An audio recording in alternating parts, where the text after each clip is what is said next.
Welcome to the P.A.S. Report podcast.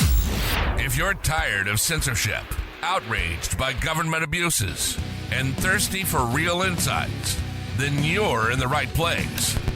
Get ready, because here, the fight for freedom never ends. Here's your host, Professor Nick Giordano. What's up, everyone? Welcome to the P.A.S. Report podcast. This is your host, Nick Giordano. I'm glad you could join me. Make sure you follow and subscribe to the podcast so you never miss an episode. Also, visit the P.A.S. Report website, pasreport.com. Share this episode with your family and friends. We are living in a moment, and it appears that truth is irrelevant. It doesn't exist in this day and age. It always exists, but apparently human beings have rejected truth, especially in America. I mean, on this program, I routinely reference Orwell's 1984, and there's a particular quote that is really standing out to me this week. Quote, "The party told you to reject the evidence of your eyes and ears. It was their final and most essential command." Now, the reason I reference Orwell so much is because I never thought I would be alive to see the day where 1984 is no longer fiction. But it's become the new reality, especially here in the United States. And just listen to what Vice President Harris's running mate had to say over the weekend. We can't afford 4 more years of this. We can't afford 4 more years of this? Are you kidding me? Excuse me, have you forgotten who's been in charge for the last 3.5 years? They want to make it as if the last 3.5 years never happened, that a Biden-Harris administration never really existed. You would think that people would see through this, but the people in the audience, they mindlessly clap without it ever dawning on them that they've controlled the White House for nearly 4 years, the first 2 of which they had the majority in Congress. But that's the power our overlords have. Just think about how the Democrats, the corporate media, the bureaucracy, the education system with the teachers' unions, most of big tech, you have the medical industrial complex, the military industrial complex. Think about how all these groups have a stranglehold on the narrative, that they've effectively redefined reality itself. I mean, just the other day, over 700 so-called national security experts came out endorsing Kamala Harris. Well, what's the problem with that, Professor Giordano? That means that they respect her and blah, blah, blah. No, many of these same people were directly involved and were responsible for Afghanistan for 20 years. These so-called experts told us that we were making progress in Afghanistan, that the Afghani government was stable, that the Afghan security forces can defend and hold the country. And what did we get after spending 20 years at war? What did we get? We spent nearly $2 trillion taxpayer dollars. Over 2,400 soldiers came home in flag-draped coffins, tens of thousands wounded. And it took the Taliban less than a week to recapture the country. And we're supposed to say that these are the experts, the ones that left the Taliban better armed and equipped today than prior to 9/11? The ones that routinely lied to the American people and our elected officials, yet somehow they still hold influence, they still have credibility within the system? I'm sorry, but we've entered a parallel universe. They've created a world where objective truth is irrelevant, and what matters is the version of events that serves their agenda. And if you dare to challenge this narrative, if you dare to go against it, you're labeled as an extremist. You're a conspiracy theorist. You are a threat to democracy. And it's not just about controlling the present. It's about rewriting the past, dictating the future, ensuring that their version of events is the only one people are allowed to believe. The scary part is, it appears that there's a large segment within our society that buys into the BS narratives that are being forced upon us. Everything we have witnessed over the last several years has brought us to this moment, and the propaganda is ramped up to unprecedented levels. The question becomes whether our overlords have potentially succeeded in the destruction of the truth. That is the question. And you look at the Harris campaign. The Kamala Harris campaign is nothing more than smoke and mirrors built on absolutely nothing. There is zero substance to it. You have the media and their allies working overtime to manufacture her image. They want to create a facade of competence and strength where none exists. And this isn't just political spin. It's an assault on reality itself. The more they repeat these false narratives, the more they hope to normalize the lies and condition people to accept them as truth. And it appears that they may be succeeding. And then you have the president of Ukraine coming to the United States on a military C-130 plane taxpayer funded, it was our military plane, lands in Pennsylvania, the Commonwealth of Pennsylvania, a battleground state, because he's attending the United Nations General Assembly meeting. Well, why isn't he landing at JFK Airport or LaGuardia Airport? Why is he going to a battleground state? Then when he lands, he's greeted by Pennsylvania Governor Josh Shapiro, taken to an ammunition plant, and he proceeds to do an interview where he says that Trump doesn't know how to stop a war. J.D. Vance is too radical to be vice president of the United States. I mean, you want to talk about foreign interference. You want to talk about election meddling. Is this guy kidding me? What a fraud. You look at everything that's taking place and you're being bamboozled. The American people are being bamboozled. But there's a lot of people that buy into the nonsense. And I'm going to talk about that when we get back from this quick break. So everyone hang tight. We'll be right back. Welcome back, everyone. Now, when it comes to Vice President Kamala Harris, she uses a lot of words, yet says absolutely nothing. Everything about her campaign has been carefully crafted. She has to only speak before crowds with a teleprompter. She has to get questions scripted to her. She can't do any tough or challenging interviews. She can't answer any questions really off the cuff. It's all empty rhetoric. There's no substance behind it, no real solutions. But the strategy is clear. Repeat the same talking points, offer no vision, and rely on the media to protect her from scrutiny. Rely on the bureaucracy to protect her from any type of scrutiny. Just look at her Oprah interview. Take a listen to this. We love our country.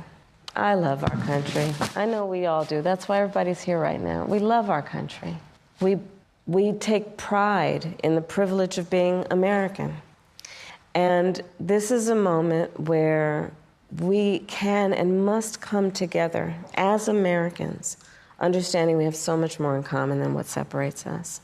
Let's come together with the character that we are so proud of about who we are, which is we are an optimistic people. We are an optimistic people. Americans, by character, are people who have dreams and ambitions and aspirations. We believe in what is possible. We believe in what can be, and we believe in fighting for that. That's how we came into being, because the people before us understood that one of the greatest expressions for the love of our country, one of the greatest expressions of patriotism, is to fight for the ideals of who we are, which includes freedom to make decisions about your own body, freedom to be safe from gun violence, freedom to have access to the ballot box, freedom to be who you are and just be, to love who you love openly and with pride, freedom to just be. And that's who we are. We believe in all that. And so this is a moment where we stand knowing what we are fighting for. We're not fighting against, it's what we're fighting for. What does all that mumbo jumbo really even mean? It was a lot of words, no substance. She says we take pride of the privilege of being an American.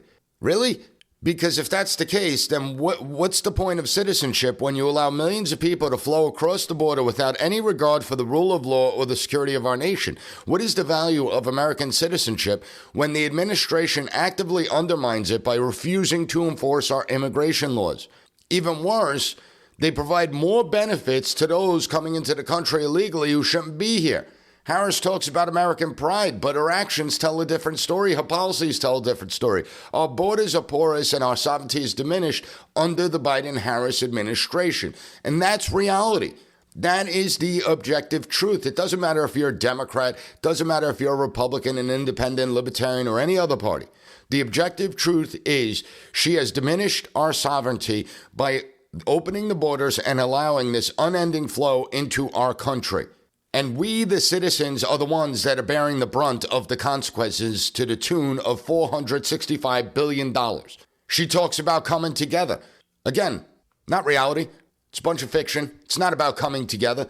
Because under the Biden-Harris administration, they declared that nearly 50% of the country are domestic enemies because they support Trump. She says we need to come together as their FBI targeted parents for complaining at school board meetings, as they targeted Catholics because of the Catholics' views on abortion and gender. They created a MAGA threat tag. The DOJ engaging in lawfare against the Biden and Harris's political opponents. Again, smoke and mirrors. She says nothing. How much more are Americans willing to tolerate this? At some point, Will the American people begin to find it insulting? You know, common sense dictates that this is an insult to our intelligence. Unfortunately, it appears there are millions of people buying into the nonsense. And just listen to what Kamala Harris has to say when it comes to the crushing inflation we have faced under the Biden-Harris administration. Take a listen. We really would love to know what your plan is to help lower the cost of living. Yeah, first of all, thank you both for being here. And yours is a story I hear around the country as I travel. And in terms of both rightly having the right to have aspirations and dreams and ambitions for your family and working hard and finding that the American dream is, for this generation and so many recently, far more elusive than it's been. And we need to deal with that. And there are a number of ways. One is bringing down the cost of everyday necessities, including groceries. Now, that clip goes on for another 2 minutes of her talking, saying nothing, but I'm not going to play the whole thing. She said that she's going to target price gouging, which is nonsense because price gouging is already illegal. And if it's really going on, why haven't the states or feds gone after corporations who are allegedly price gouging, particularly in the blue states? If it's such a real problem, if there's so much evidence of price gouging going on, well, where's Letitia James? Maybe instead of targeting Trump, maybe she should actually focus on corporations that are price gouging. But it's all nonsense. It's not true. She brought up the idea of home ownership and how she wants to give all first-time home buyers $25,000. Can someone please inform the audience that simply printing money is what caused the inflation in the first place? And she was never pressed, and I didn't expect Oprah to press her, but she was never pressed on where this money would come from. And if it's that easy to just give everyone $25,000 to buy a home, well, why not give everyone $1 million to buy the home? I mean, if giving out money has no consequences, well, then just give us $10 million each. And of course, if you listen to her, she never really answers the actual question. She said absolutely nothing about how she's going to bring down the cost of living, the cost of groceries and energy. And the one proposal she raised would actually increase the cost of living. Like usual, she uses a lot of words, wastes time, and didn't reveal that she understands any real issue. She doesn't understand what the people are facing, and she doesn't understand how to bring down costs. Will the facade eventually crumble? Will the American people finally see through the smoke and mirrors? Or has the social engineering process been so successful that a majority of Americans have become so gullible that they can no longer discern truth from propaganda? And it's worse than that. I'm going to talk about that when we get back from this quick break. So everyone hang tight. We'll be right back. Welcome back, everyone. Now, when we look at the manipulation going on, we don't have to look any further than what they did with President Biden. On Friday, the president holds his first cabinet meeting in nearly a year. The last one that was held was October of 2023. So he holds a cabinet meeting, and it was essentially led by Joe Biden. Now, they lied to us for over 4 years about the president's cognitive decline. And it was evident to anyone that listens to the P.A.S. report. It was evident to anyone that was paying attention. However, they were successfully able to control the narrative. Anytime someone raised questions about Biden's cognitive capabilities, it was dismissed. That's just a right-wing talking point. You guys have nothing else. You're lying. The President Biden is in great shape. Best Biden ever. Remember that one? From that idiot Joe Scarborough on MSNBC? Now, just 2 weeks before President Biden dropped out of the race, you had the vice president saying how sharp he was, how he runs circles around everyone else. But even after all the lies were exposed, after the lies from the media, from the Democrats, the bureaucrats, after they were exposed, so many people just said, whatever, not a big deal, and they moved on. There was no outrage. There was no demands for accountability. There was no calls to figure out how this conspiracy happened and the cover-up to keep it going. Nothing. None of that.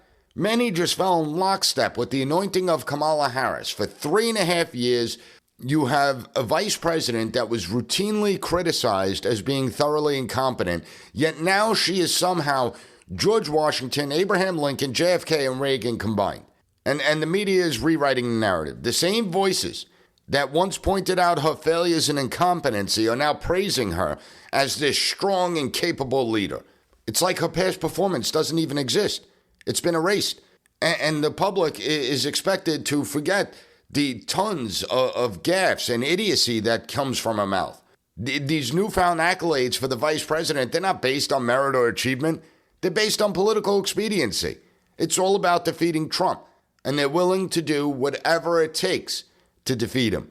It doesn't matter who the candidate is. It doesn't matter what the candidate stands for. As long as they could serve as a vessel to achieve that goal, that's what they're going with. And it's a strategy. It's actually driven by desperation, not conviction. It highlights how deeply the manipulation of public perception runs in today's landscape. And it's all smoke and mirrors. Anyone notice how gas prices have been coming down over the last couple months? Funny how that happens in an election year. See, the administration could have done this 3 years ago, but instead they needlessly inflicted pain on we the people and our families. They didn't have to inflict the economic damage they did. They didn't have to inflict the pain. This administration went all in on high gas prices for 3 years. And 6 months before the election, they open up the spigots because they know it's political suicide to go into an election with sky-high gas prices. And so they did it intentionally. And let's just say the vice president wins the election. What do you think is going to happen to gas prices starting next year? It's not like the climate change zealots have gone away.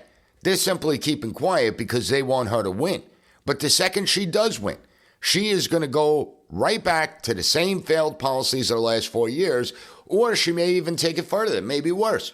And obviously they don't respect the American people. That's obvious.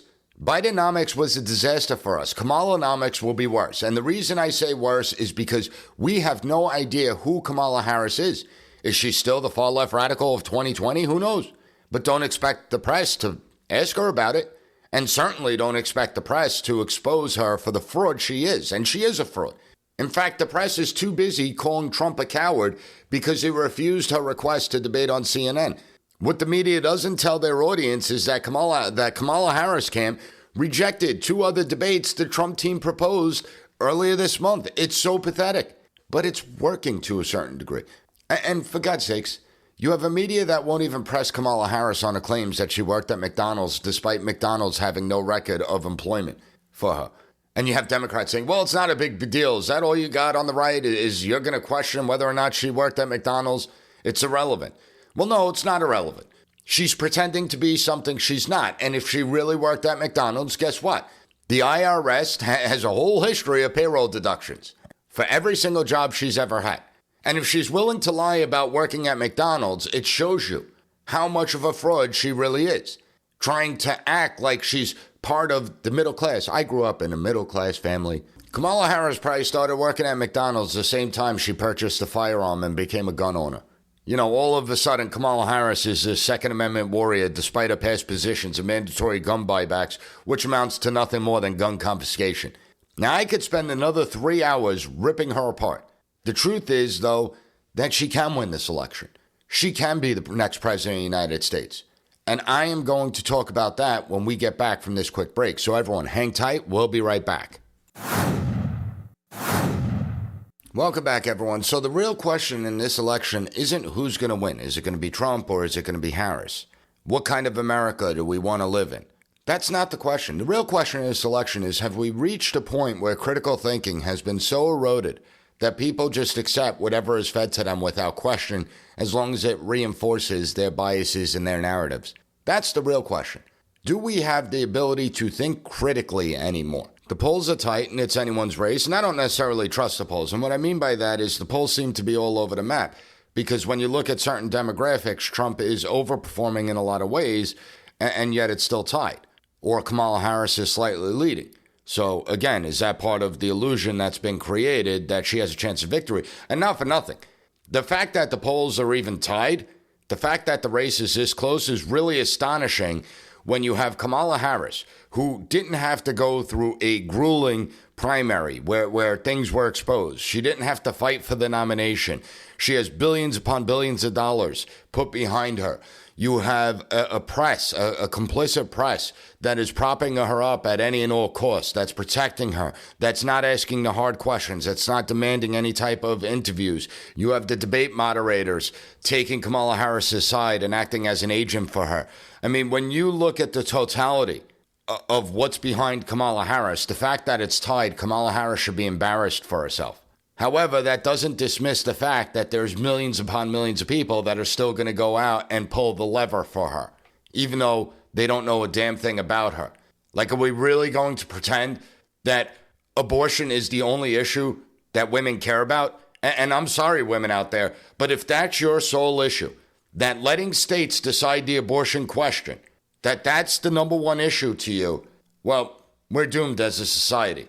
Because we're on the brink of a global war right now with serious ramifications if that does happen. And we keep on pushing and pushing and pushing. Yet, as long as you could get an abortion, have access to it, even though 99.5% of women will never, ever, ever go and get an abortion, well, that's what matters. And it shows you how backwards we become. See, the real danger lies in the possibility that the social engineering process has worked, that millions of Americans have been conditioned to not only tolerate the nonsense, to not only tolerate the lies and the falsehoods, but to actually defend them. And if that's the case, we're facing a much deeper crisis, one where the very foundations of our republic, rooted in informed citizenry and free thought, are at risk of permanent collapse. And this is our founding fathers' worst nightmare. Freedom of speech, independent thought, personal liberty are sacrificed on the altar of mass conformity, state-controlled narratives, state-sponsored media. Our founding fathers envisioned a country where citizens would actually hold their government and government officials accountable. Not one where people would be manipulated into blind obedience, but the erosion of truth, the suppression of dissent, the rise of authoritarian control over the flow of information are exactly the dangers they sought to protect us from. And yet here we are. Here we are. We're about 45 days out from this election.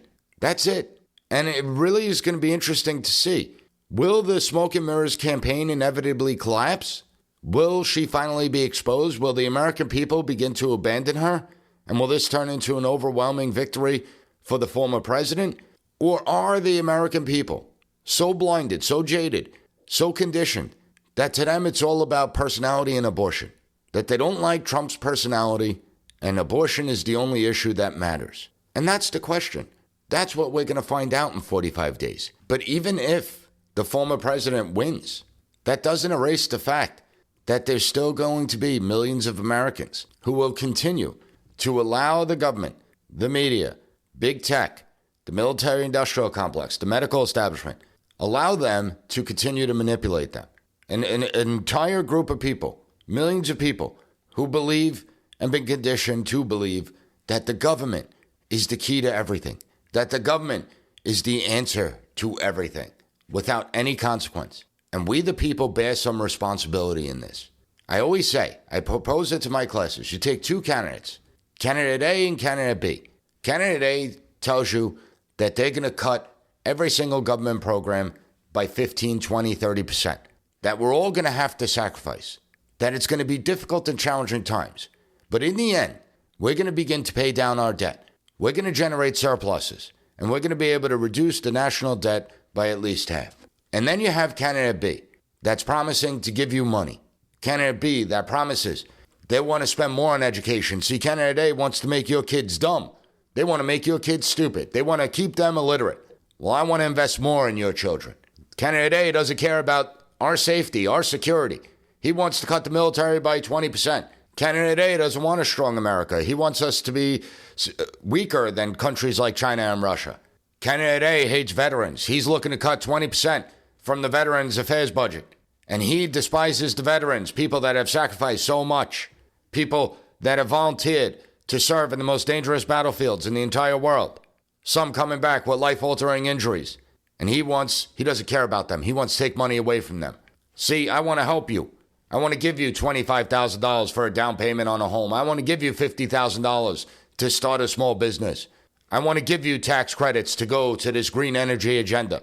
I want to give you more and more stuff. And it's a unique proposition. See, we as the American people, again, we've dumbed it down to a point where people just buy into the nonsense, where they don't realize that candidate B is actually much more harmful to the future of this country, to the not long term, but to the short term health of this country. Because sooner or later we are going to hit a wall. Sooner or later the house of cards will collapse, and it's going to be bad then. Don't be manipulated out there. Think for yourself. Use your mind. Okay, I'm not saying any of the political candidates are perfect, but I got to deal with the choices in front of me now. Not what I want, not what I hope for, but what actually exists. And that's the choice every single American is going to have to make. If you found the content of this episode informative, please give the P.A.S. report a 5-star rating on Apple Podcasts. Take 30 seconds to write a review on any podcast platform that allows it. And share this episode with your family and friends. I want to thank you for joining me, and I'll be back on Monday. I got Dinesh D'Souza coming in. It's going to be an episode that you won't want to miss. Thank you for listening to the P.A.S. Report.